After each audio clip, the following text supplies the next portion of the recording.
supposedly live. Yeah, it lies. Yeah, Koala, you're saying it snowed last year, 15 degrees cooler, still in the 70s. Yep.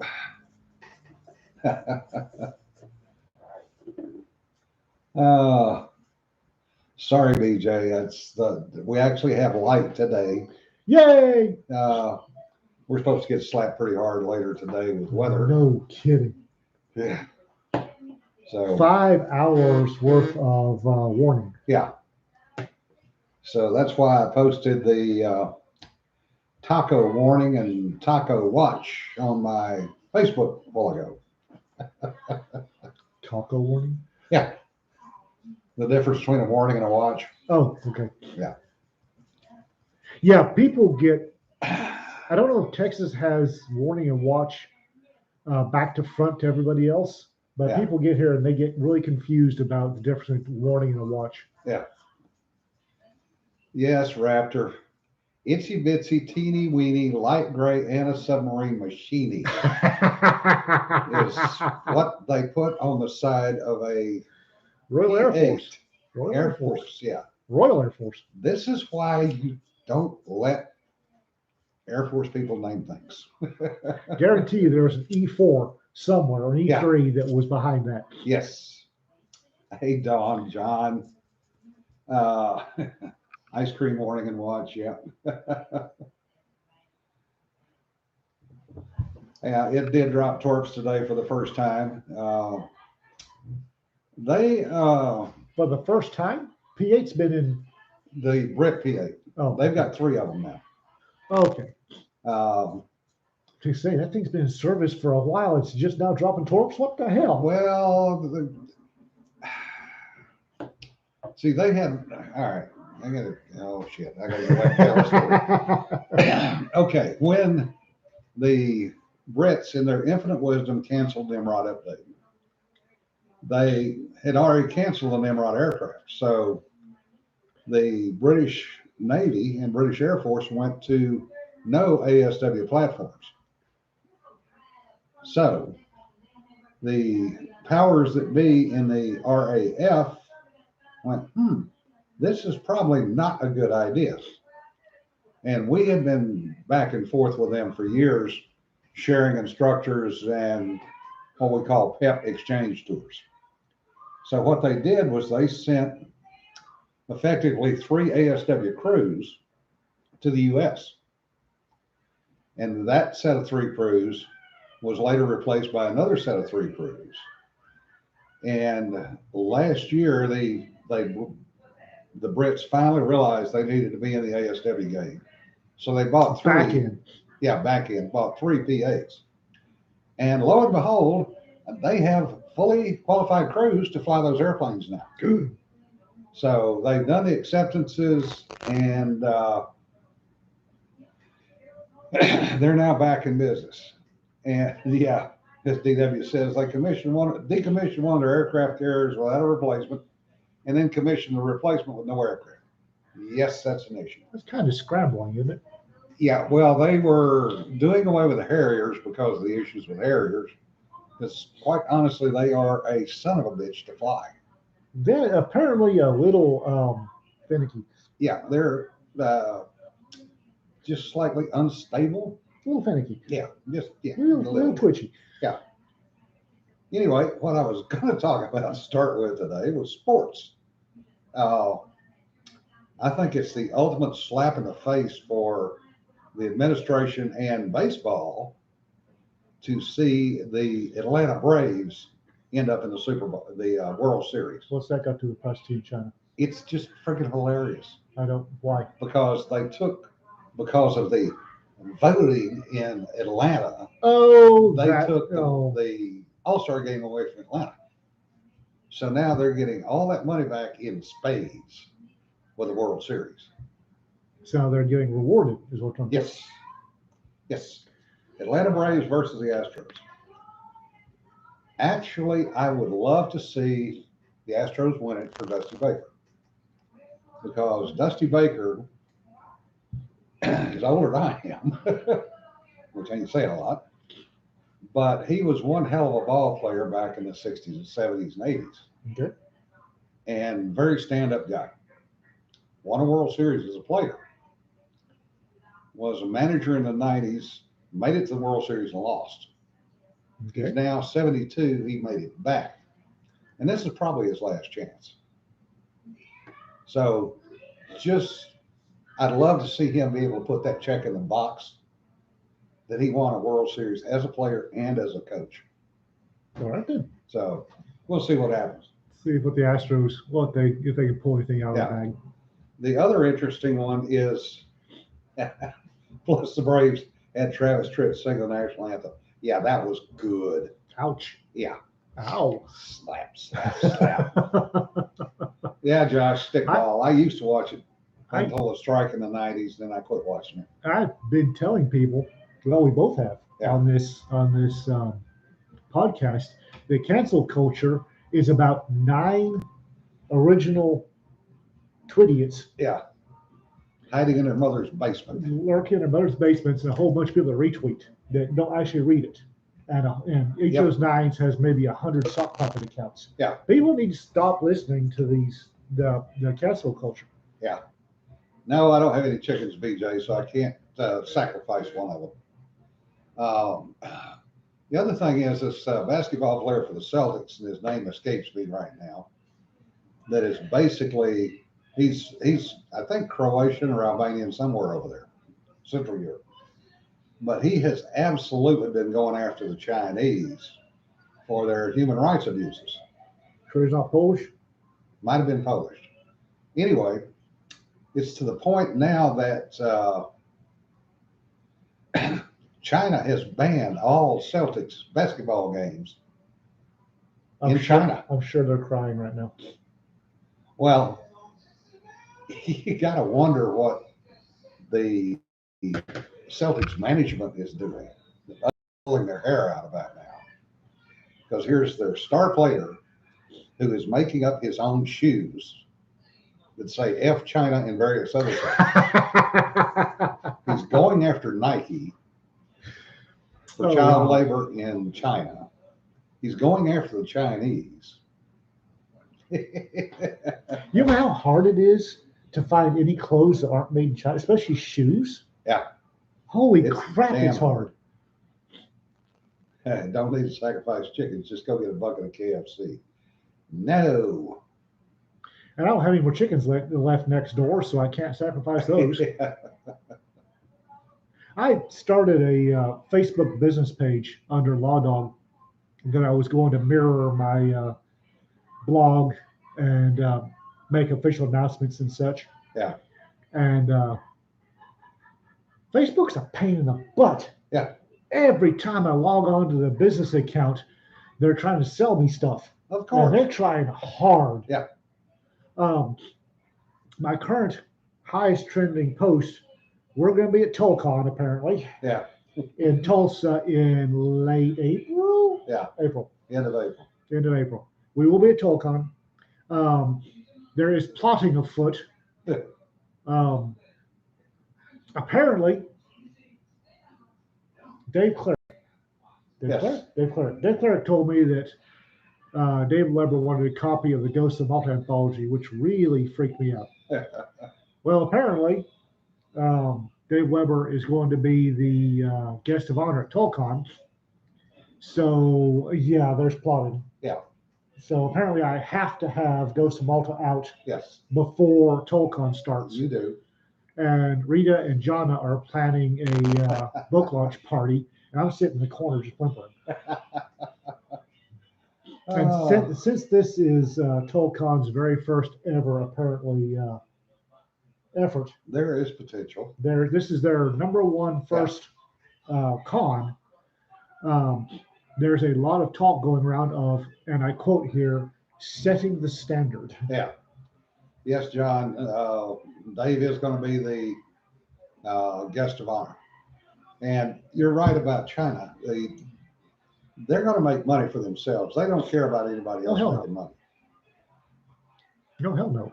Of course, the other thing we've got to discuss, because shit, everybody else in the world is discussing it, oh God, no. is the rust shooting. The yeah, the number of rules violated there. Well, and then honestly, to start out, this is such a wonderful example of why the 72-hour rule should be law. Yeah. Because I was tracking it. It's something kind of close. It's a subject close to my heart, and I've been tracking I have various news aggregates with Rust and Alec Baldwin in the notification, and the amount of ways that the story has changed, Mm-hmm. and not just over days. There were multiple changes in a day. Oh, But hour to hour. There were multiple changes per hour. And Yeah. if you would go, if you go and track the stories on, for example, 3 different news sites, every one of them had something different. Yep. It's a beautiful, beautiful example of why the 72-hour rule should be law. Oh yeah. Keep your mouth shut about something for 72 hours. If you don't want to look like an idiot. Yeah. But I have to point out that people need to stop that he broke a rule by pointing a gun at somebody. It's the Hollywood set. That's what they do. Movies are different. It's a whole different kettle of fish. Anybody that's watched not to mention 3 of the John Wick movies, which personal favorites, or Atomic Blonde, which is also a fantastic movie. Yeah. They point guns at people. Yeah. You cannot use that as, oh my God, he violated a rule. He pointed a gun at somebody. Well, it's a movie. Yes, they point guns at people. Well, now, there's also a level of understanding, and most people don't understand. Is the fact that when you see the gun pointed directly at the camera and fired, there is nobody behind that camera. It's remoted. It's a remoted camera, which is what they were setting up. Well, that's again, 72-hour rule. Yeah. Nobody can make up their minds whether it was a scene or he was throwing a temper tantrum. I've seen both. Yeah.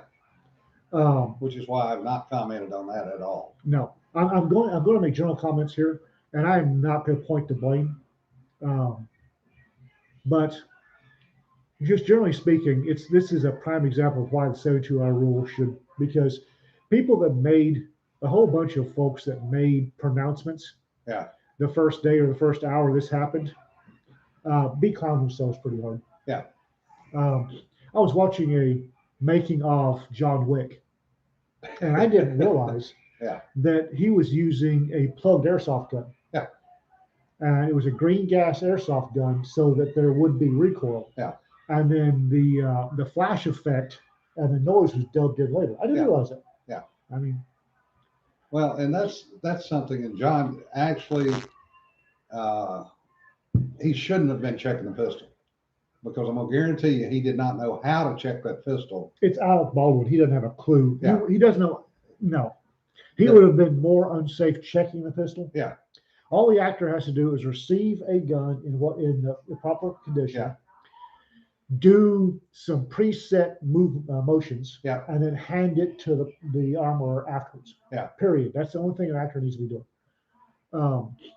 Yeah, and the other thing is, I put a blog post up on this yesterday, and it's got a lot of the research into the different types of guns, what was supposed to be in it, to the actual safety rules that the unions have.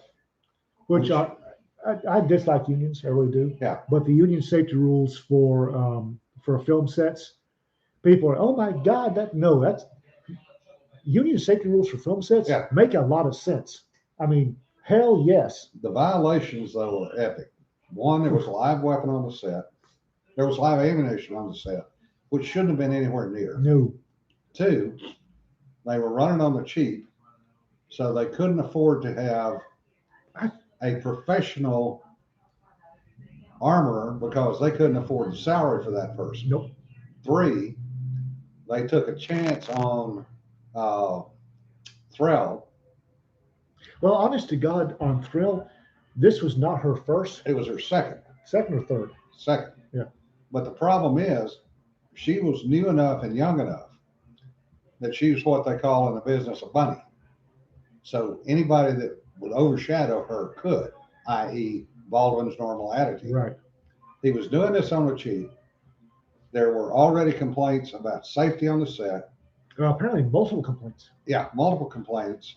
At least 3 negligent discharges before this, which tells me that things were not good already. Also, multiple people handling a weapon, which should have never happened. No. Because the normal armorer's procedure, and I put some links in there about what an armorer actually does, from armorers in Hollywood, they handle the gun at all times. Mm-hmm. They are the ones that are responsible for loading, unloading, prepping the gun, presenting it to the actor. The AD who picked the gun up, that was a violation right there. The assistant director should not be touching the gun. Should not be touching the gun. And apparently, have you heard the latest? Apparently, that very assistant director was fired from a previous movie set. Yeah, for bad gun handling. For dangerous gun handling. There were 3 guns out, which should have never happened. Apparently, there were people out popping unauthorized targets offset with the gun. With live rounds in the gun. With live rounds. So there are many, many, many things that went wrong. Oh, yeah. I think what it all boils down to, I suspect what all boils down to is they were doing this on the cheap. Yeah, they were. Its total budget was $7 million. I think the lack of money to pay for true professionals. Yeah. is what is in the end what bit on the Yeah. The whole issue with gun safety on sets, and I referenced Dance Monkey, which is something that Jen Haas wrote a number of years ago. Which she gets ripped off for more. Yes. But it's true. The actors are trying to hit a mark, remember their lines, turn the right way, do all this other crap. Most of them ran a gun. Mm-hmm. Yes, they are technically required to have safety training. I will guarantee you most of them sleep through safety training. Yeah, they do. Now, there are actors who do logically know how to check a weapon. Yeah. Eastwood, Will Smith. Yeah. Keanu Reeves. Actually, Halle Berry, after her training, knows how to check a gun. There are any numbers, but your average Hollywood actor is not just having a gun; they are literally terrified of guns. Yeah. Baldwin was one of the producers. That is true. Yep, he was the producer. Yeah, no, he's one of them. There are 11 producers on that. Oh, bloody hell! So why didn't they have more money? I don't know. Sam Elliott, Tom Selleck. And the list goes on of people that actually know what they're doing with guns. Claudia Black, bless her heart, posted something. Apparently, she also, she posted a picture that she had this where it's the actor's job to take care of the crew when it comes to safety and tiredness. She posted. She was on a set. And they, like this one, they were under budget or over budget and working 6-hour days. And the director told her they were going to have to do another 6-day weeks. Yeah. Told her they were going to have to do work another Saturday.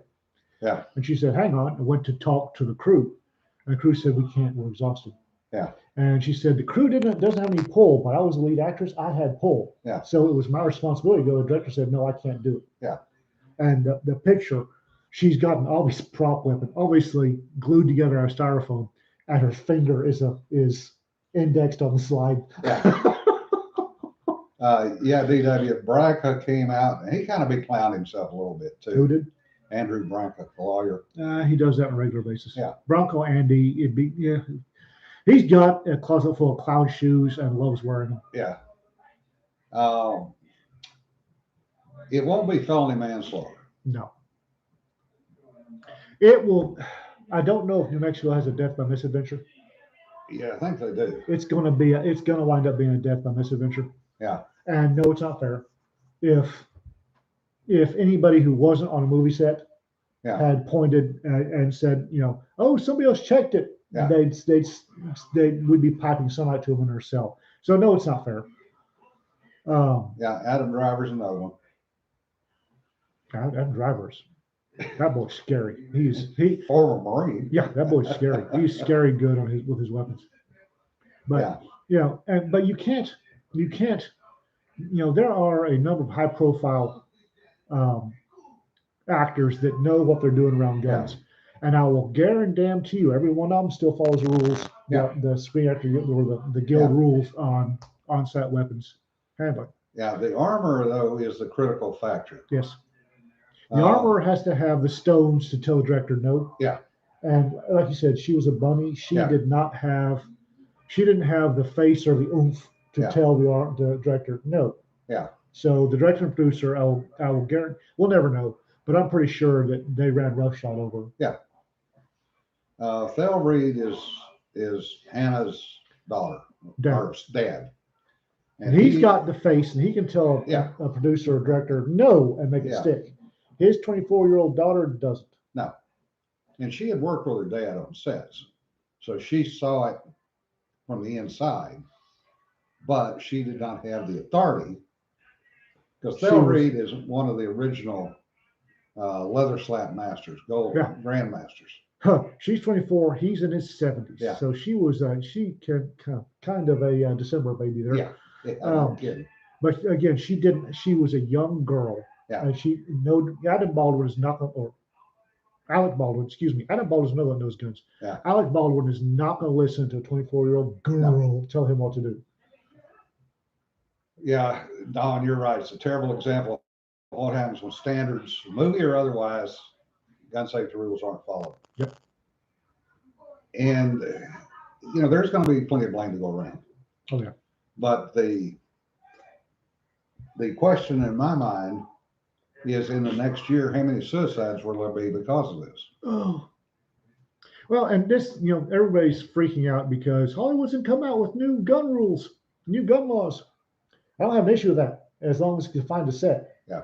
If Hollywood came out with a guild guideline that there will be no live weapons on set, I will be 100% behind that. Yeah. I do not have an issue. Live weapons on set, even in the days of Tom Mix, when they were using the 5-in-1 blanks in actual. Well, they still use 5-in-1. Oh, yeah. But I mean, it just, even though you can tell that they're firing off the side, it's still, But they knew what they were doing. Well, yes. But those people were professional gun handlers before they ever got in the movies. People still make mistakes, even professionals. They do. We've all made mistakes. Oh, yeah. But, if California passes a law, there will be no live guns on a Hollywood set. They've got my 100%.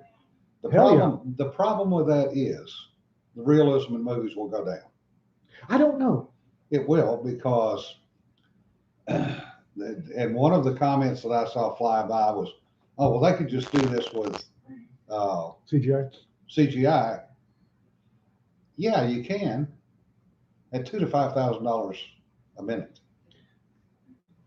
So, how many times? But gas guns. I mean, the little gas guns that used the actors cannot fake recoil well enough for it to be realistic. That's a point. We talked about that in the John Wick movie, because half of them were faking recoil. Yeah. Remember? Oh yeah. Well, he wasn't, because he wasn't. Yeah. He knew what recoil was, but half of the stuntmen didn't have a clue what recoil was. Rapture, they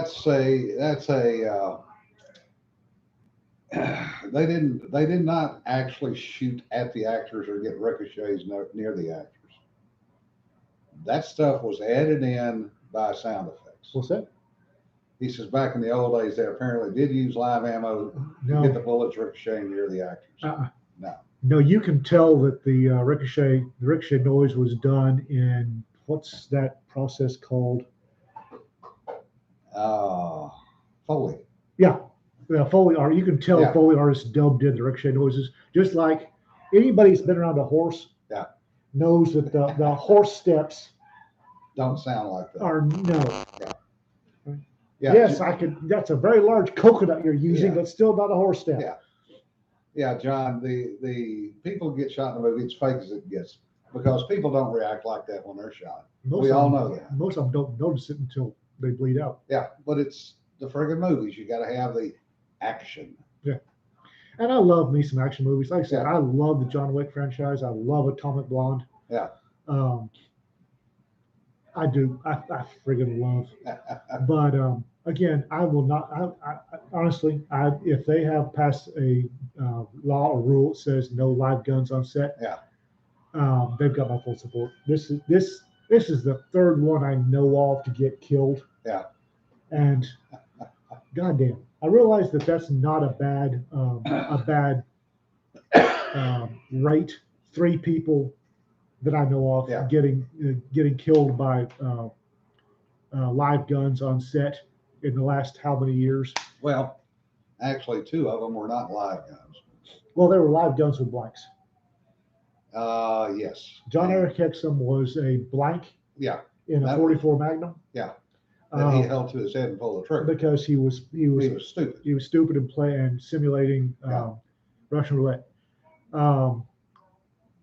Brandon Lee was That was a dummy round that did not get retrieved out of the barrel. got stuck in the barrel, and then the blank Blank fired over it. blew the dummy round down the barrel. Yeah. And then this one, and the key to all of them is all 3 of these were actual firing guns. Yeah. That something went wrong on. Yeah. The Raptor, the whole coconut thing is not a joke. That's actually No. the way they did it. Foley, and they Go still look do up. Go look up Foley actors. FOLEY. FOLEY sound effects. Yep. It is amazing what they use to make sounds for the movies. And the Foley guys, I wanted to be a Foley, Yeah. a Foley expert for a long time. What they use and to watch them working is, to me, is Yeah. because they will be sitting there watching on the big screen, Yeah. and they'll be trying Yeah. to figure out what to, and then they'll go back and it's fantastic. No, coconuts are actually, it's like the Wilhelm scream that Yeah. oh, Yeah. they got it in this loop somewhere, and it gets. Yeah, that is a classic that every Foley Yep. artist has has in their a repertoire. Wilhelm scream loop somewhere, that because I don't know of many movies where people fall that you don't get in that dubbed Wilhelm scream. Yeah. Everybody expects it. Yeah, DW, I'm agreement. I've caught hell on the range for calling the ceasefire before too, but I did it anyway because it had to be done. Excuse me, I got to take a call. Well, You got it. oh, thank you. Yeah. I don't want to embarrass him, but the other Jim, we were out doing our yearly blow up everything in sight, and he had a extremely minor muzzle sweep. He muzzle swept somebody, which was I wish the sheriff's office had during qualification had muzzle sweeps that mild. And he shut himself down. He did not shoot the rest of the weekend we were there. That's how we are very, very strict on weapon safety. Tam Keel had a thing up on her blog, a view from the porch, regarding the morning safety briefs given by various trainers. And she says Craig Douglas has one of the best, and he does. Craig Douglas, Southnark, used to be called Southnark, out of Shivworks, has an extremely thorough safety brief. And I took an edged weapons overview class from him a couple of years ago up in Edmond, Oklahoma. And when we first came in there, he patted us down because the no live blades, no live weapons. You will leave. They won't even come in the building. And he patted us down. And when we left to lunch, came back from lunch, he patted us down again. And some folks were just, oh, that's, you don't trust me? No, no, I do not trust you. Under stress, under lifelike training, under stress, anytime that you're thinking of 14 other things at the same time, which I hate to tell you, the human mind is not capable of doing. You cannot think of 14 things at once.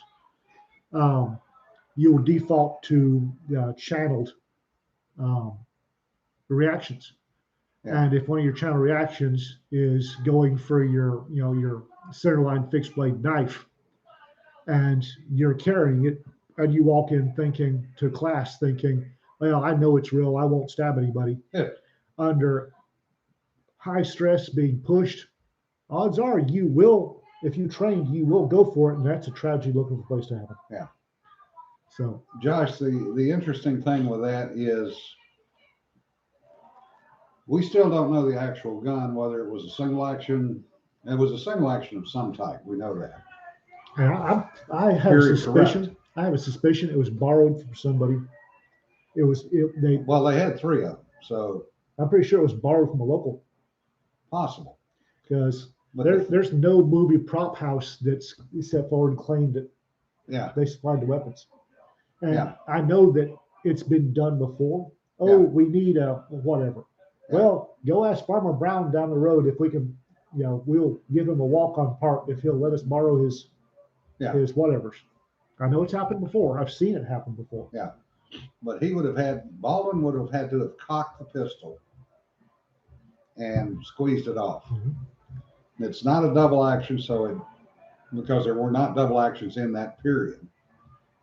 Well, there were, but nobody in Hollywood knows that. So. No, but they wouldn't be using one of those. It was probably a single action army. Yeah. Yeah. Yeah, Kowalski yelling boo and a person dropped dead is considered homicide in some places. Okay. Apparently New Mexico. Here we go. Homicide is when somebody dies. Yeah. Everybody hears homicide, they immediately think murder. Criminal. Yeah. It's somebody dies at somebody else's hand. This is what freaks people out when they've had a defensive gun use. Yeah. And they've got a dead critter standing there with an axe and a butcher's bill with his name at the top of it. Yeah. And I'm going to kill him, letters. And, he shows up, he waves the axe, gets killed, and oh, it's homicide. Yes, it is. Yeah. A person killed somebody else. Yeah. That's why homicide always has a justified or criminal in front of it. Homicide in and of itself is not a bad thing. It's in law, doesn't mean it's a bad thing. Yeah. Josh, I doubt that it was either a thunderer or a lightning. No. There are not too many of those floating around out there. No. And I doubt that they're going to The simple fact that it fired means because the Colt Thunder and the Colt Lightning had spring issues. Yeah. They were not. Some people don't even know which one is which. some museums don't know which one's which. Which one is which, yeah. Minor problem. And me standing there going, that's labeled wrong. Yeah. What? It's labeled wrong. Yeah, that made their day. Yeah.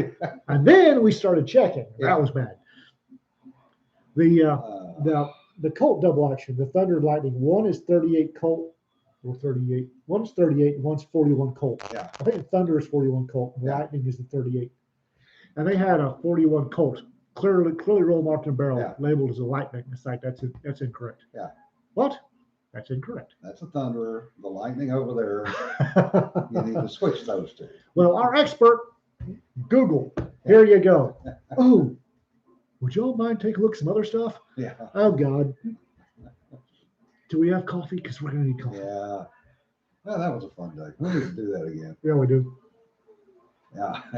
Homicide is the definition of how someone got dead. Yeah, somebody else got, you got dead because somebody else did the deed. Speaking of guns, Springfield Armory. Yes, has the 35. Now. SA-35. SA-35. God bless them. A takeoff on the Browning High Power. It's a reissue of the Browning High Power. The Browning stopped making high powers 2 years ago. Yeah. And the high power, or GP35 as it was commonly known, Yeah. thus the SA, Springfield Armory 35. The GP35 was John Moses Browning influenced. Yeah. They say it's his final design. That's debatable. Yeah. He had a great deal of input, but it was a Belgian, I forget his name, a Belgian who actually finished it and put it in production. And it is one of the, it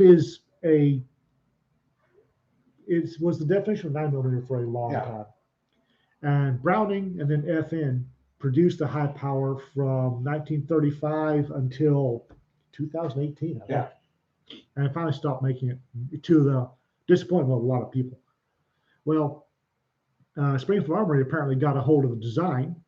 They can't call it the high power or the P30 or the GP35 because Browning and FN trademarked the crap out of that. Yep.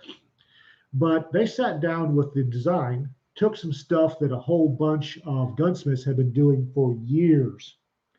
There was stuff that if you were a cognoscenti, you got a Browning high power from Browning or FN, and you really dropped it off a cylinder and slide or somebody else to one, have the magazine disconnect yanked. Yep, which I did. Yep, I did too. Yeah, the magazine safety on a semi-automatic pistol means that when the magazine's out, it's not in the pistol, the trigger will not drop the hammer. Yeah. Unfortunately, on the Browning high power, it also gave it a trigger pull much akin to dragging an anchor chain through a box of rocks. And if you had an armor or a gunsmith pull the magazine safety, it immediately gave you a 4-pound glass rod trigger pull. David Brock got us an answer. Dieudonne Salve was the developer of the high power. Yes, off of blueprints by John Moses Browning, peace be upon him. But the armor would, because the Browning high power was designed for use of full metal jacket rounds. Yeah. And got kind of squiffy depending on the individual high power on holsters. Yeah. So the second thing they would be do a feed ramp job on it. Yeah. And you'd melt which I had done. Yeah. And then you'd melt some of the corners, and then you had a really good fighting pistol. You really did. The only problem with the Browning high power is that tiny ass fucking. You had the thumb safety redone. Something so tiny. It was really hard to hit under stress, and the hammer would draw blood half the time.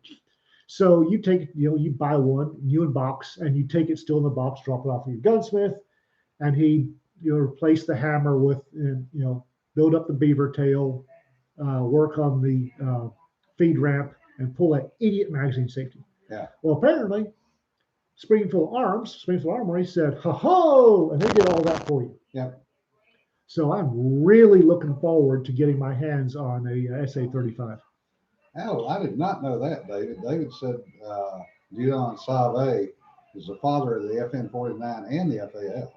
Did not know that. God bless him. FAL, also better known in other countries as the SLR, right arm of the free world.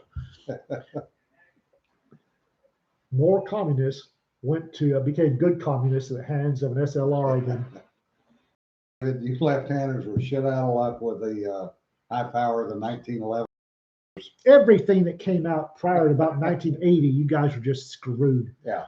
Now, I tell you what, if Springfield Arms is smart, there was, I think it was Cylinder and Slide, but don't quote me on that, did a detective / Pathfinder model. Yeah. Where they chopped and channeled it and had a proprietary 10-round magazine. And they cut the barrel down to 3.5 inches. Did a melt job on it and had proprietary 10-round mags, and that was. I tried to buy one of those off. Some bitch wouldn't sell it to me. That would at a time when concealed carry pistols were not a thing. Yeah. That was a fantastic concealed carry pistol. Yeah, Josh says the FMP35 High Power Mark III had an ambi safety. Yeah. Okay. Well, considering I got mine back in the 80s. It came out in the 90s. Yeah. The Model 3, I think, came out in the 90s, and They had listened. The Belgians don't listen to a lot of people. Yeah. And they finally listened to some people stuck in Abbey safety under.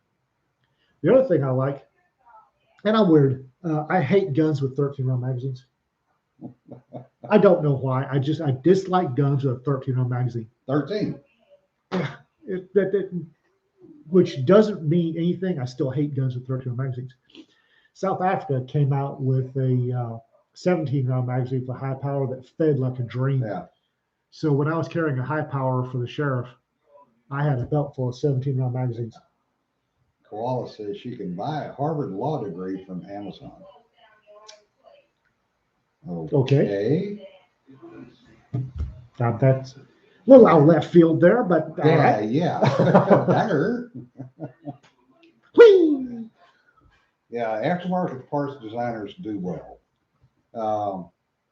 Which is funny because that's how Wilson got his start. Oh, yes. That's how Ed Brown got his start. That's how Cylinder Slide got their start. I think it was Cylinder Slide, but it might have been somebody else that did the Pathfinder / detective model. The Cylinder Slide. Was it? Yeah. And if Springfield Armory is smart, the next one they'll drop will be a Pathfinder model. Yeah. Because I'm here to tell you, you give me a compact Browning high power, Yeah. and I will carry that thing. Well, I mean, look at Les Bear. Yeah. Yeah. Another person that when you go to the NRA goes, "Hey, Jim Curtis, can I talk to you?" Garthwaite, yeah. Yeah.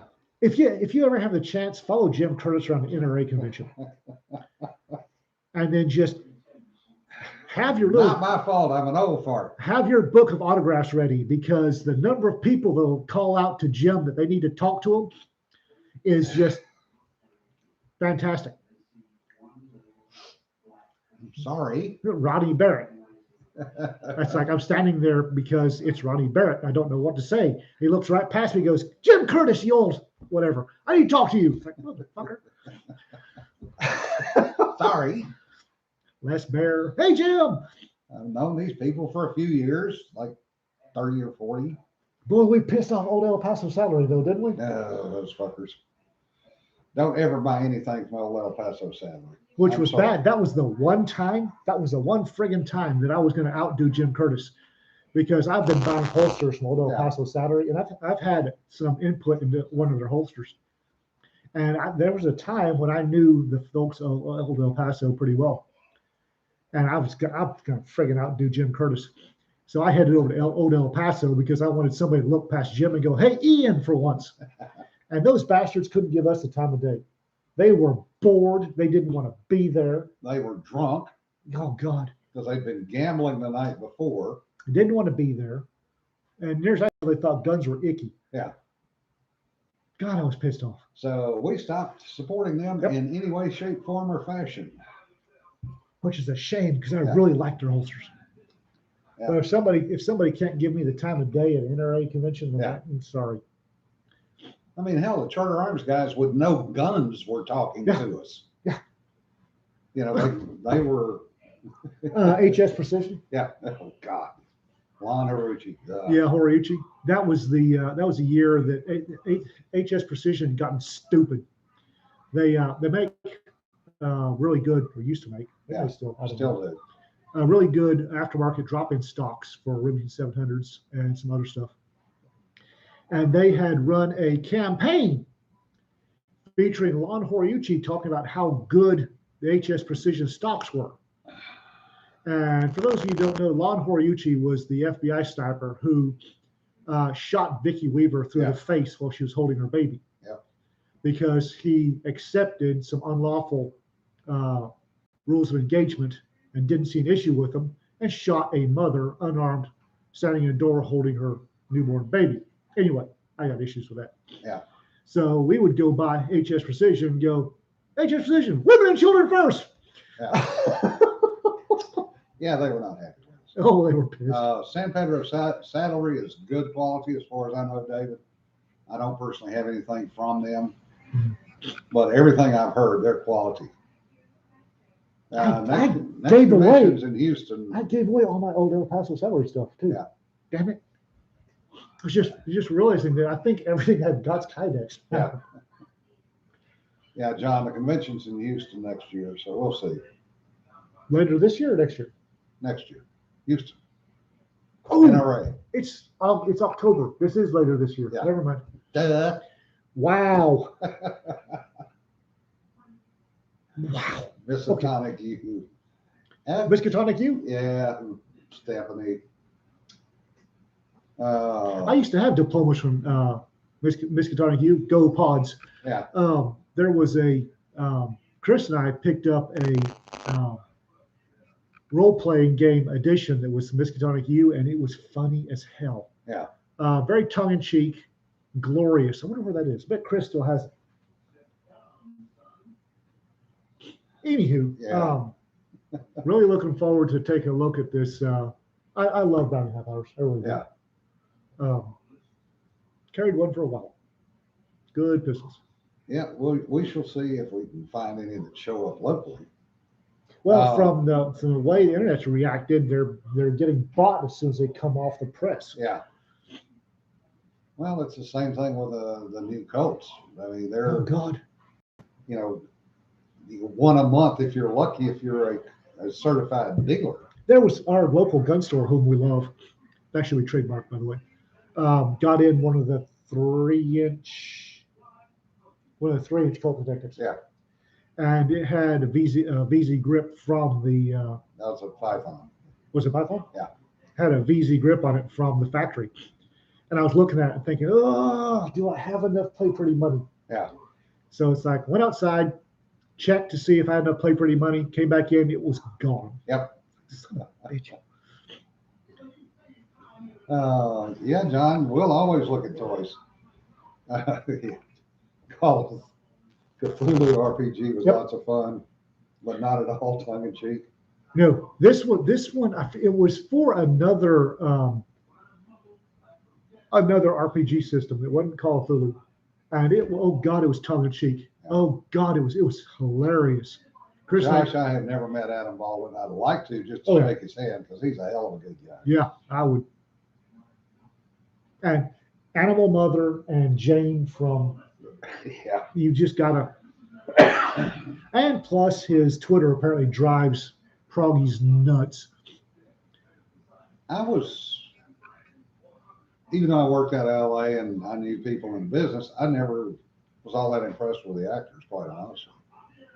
They're just people. Yeah, they're just people. I mean, I shot with some of them at one of the gun ranges. I would love to shoot with John Wick, or correction, with Keanu Reeves, Yeah. even though he would stomp my butt. That man's good. Yeah. He's the runs I've seen him do, and the simple fact that there's no T-Rex trickery going on with the sped up footage or anything. That man's competition level. He's really good. Adam Baldwin played Casey and Chuck as well. Yeah, that's true. I don't know that I've seen Chuck.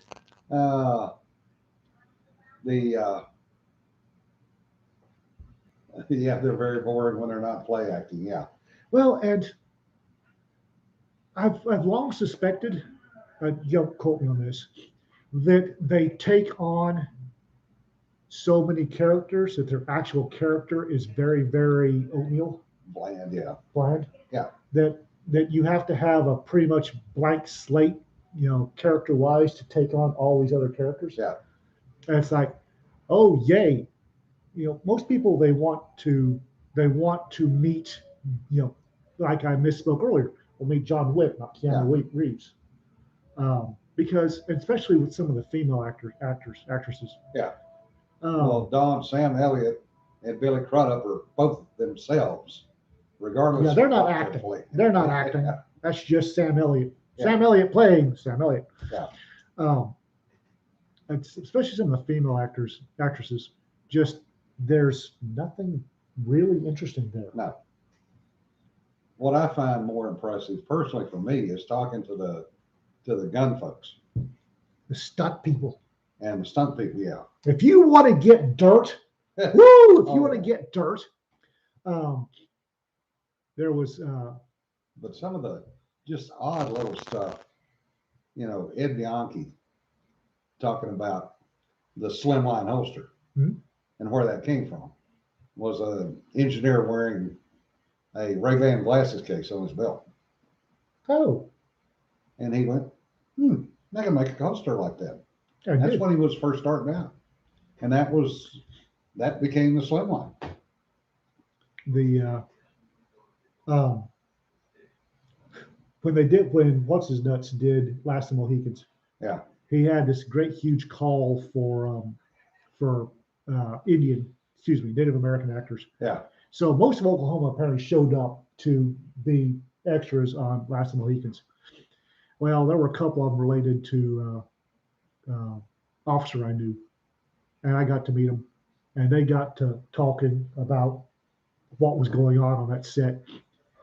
Michael Mann. Yeah. And oh my God, it's like, are you serious? Oh yeah. Oh yeah. Oh yeah. Well, it's like the behind the scenes with Dances with Wolves. Oh Lord. When Costner speaks in the Indian In tongue, Dakota? and he's actually in the female Yes, in the female dialect. dialect, not the male. Oh, if you want to have fun, and if you want to have fun, go to a theater in Indian land, Indian country, Oh God. when they're showing the old westerns, Yeah. and take somebody that can tell you what the Indians on screen are actually saying. Yes. Because God bless them, Native American humor relies on a lot of sexual puns. Yeah. A lot of sexual puns. It's absolutely hilarious. Apparently scorching. Yeah. Well, Thunderheart, Graham Greene, really good Native American actor, is playing a sheriff, and Val Kilmer is playing an FBI agent. And Graham Greene slips in so many puns, vicious puns. He's my hero. FBI agent on screen, and Val Kilmer obviously didn't know it because Josh says Lawrence will rate, I'm not being paid enough for this. Yeah. yeah. But there's one scene in I don't know how the hell it got past the cutting room floor, where Graham Greene rides up on Val Kilmer and says, "What's up, little weasel?" Yeah. Which that was vicious. Yeah. Yeah, Don, you got to meet Elliot and Crudup and some of the others.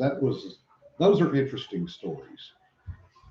But apparently take an Indian to see Little Big Man. Oh hell no. The old westerns with John Wayne, the John Wayne era, with what's his name that was John Wayne's best director. He did a lot Ford. A lot of John Ford movies with Indians, and he wanted the Indians to speak in their actual tongue. Yeah. So take somebody that can translate, because damn. Oh yeah. Yeah. Somewhere, God, I haven't seen it in 20 years. Somewhere there is one subtitled. In the actual. Yeah. Oh damn. Yeah. Because I'm here to tell you, if some of the leading actors had known what was being said about them, yeah, there would have been hissy fits and breath holding for days. Yeah. No, Indians, by the way they are raised, do not pull punches. Well, it's a simple, Arabs are the same thing. If you get Arabs on in the background on a set and have them speak in Arabic, oh, you better have a translator. Yeah. Because again, a lot of sexual puns. Yeah. Yeah, Woody Harrelson's just a dick. He's on a screen dick. And off. Period. He's a dick. Yeah. And for somebody whose dad is in prison for trying to assassinate a federal judge, he needs to keep his mouth shut. Yeah. Yeah, he's not well liked by the stunt community or the post-production folks.